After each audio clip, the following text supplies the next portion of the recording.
Chapter 21. Some help from Dr. Chase. Percy knocked on the oaken door as they stood on the front porch of Mr. Chase's house. A tall man answered. He eyed the 5 teenagers curiously, his gaze finally settling on Percy. "Dr. Chase," Percy began. Allie grabbed his hand as it shook. She knew he was thinking about Annabeth and his nightmares. "We need your help," he finished. Mr. Chase shot a glance at Percy and Allie's intertwined fingers, then nodded and stepped aside, inviting them in. The house was a mess. Toys were scattered across the floor, and 2 boys were shouting at each other from upstairs. Percy explained the situation as they maneuvered across the minefield of clutter on the floor. When he mentioned Annabeth, Mr. Chase froze. Something crashed in the other room. "Let's talk about this in my study." He ushered them into the living room. Allie was scanning the house, so she didn't notice a little boy standing directly in front of her and almost ran into him. "Oh, hi." The boy stared at her with big blue eyes. She moved to walk around him. The boy cocked his head. "My brother thinks you're pretty." "Bobby!" Another boy's voice sounded from the other room. "Dad!" Allie blushed as Mr. Chase scolded Bobby. "But it's true," Bobby whined. "That doesn't mean you need to say it," Mr. Chase sighed. "No, go apologize to Matthew."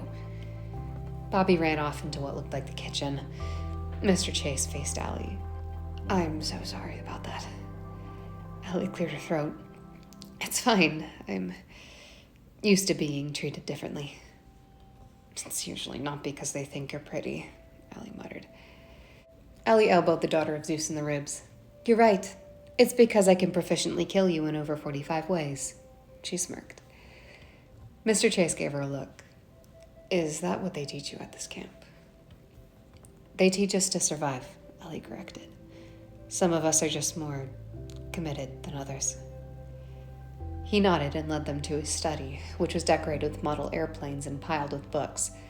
Allie sat in the back as the others, mostly Percy, talked with Mr. Chase.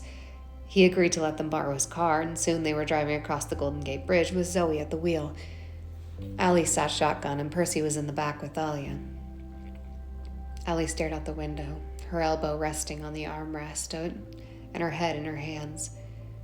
She sighed and looked at Zoe, who was staring at the road. "Zoe, I'm sorry I called you arrogant and stuck up and everything else to your face and behind your back." Zoe raised an eyebrow and gave her a sidelong glance. Allie cleared her throat awkwardly.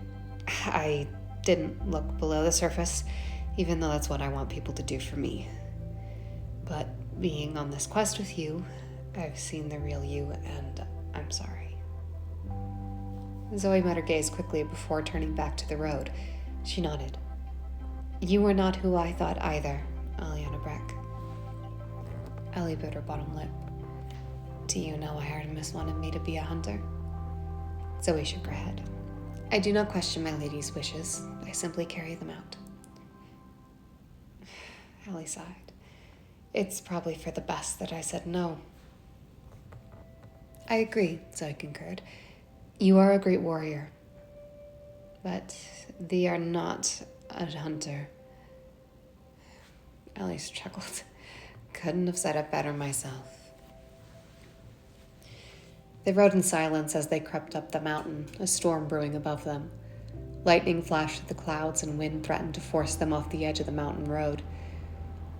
Allie felt a static buzz and the hairs on her arms stood up. It was a feeling she knew all too well. "Get out of the car!" They dove for the doors, rolling across the rocky path as a bolt of lightning struck the car. The vehicle exploded in a shower of sparks and scrap metal. Allie shielded her face. So much for returning it in one piece. They trudged the rest of the way up the mountain on foot. Zoe stopped when they reached the edge of the menacing storm. Hesitating for a second, she pushed through the clouds.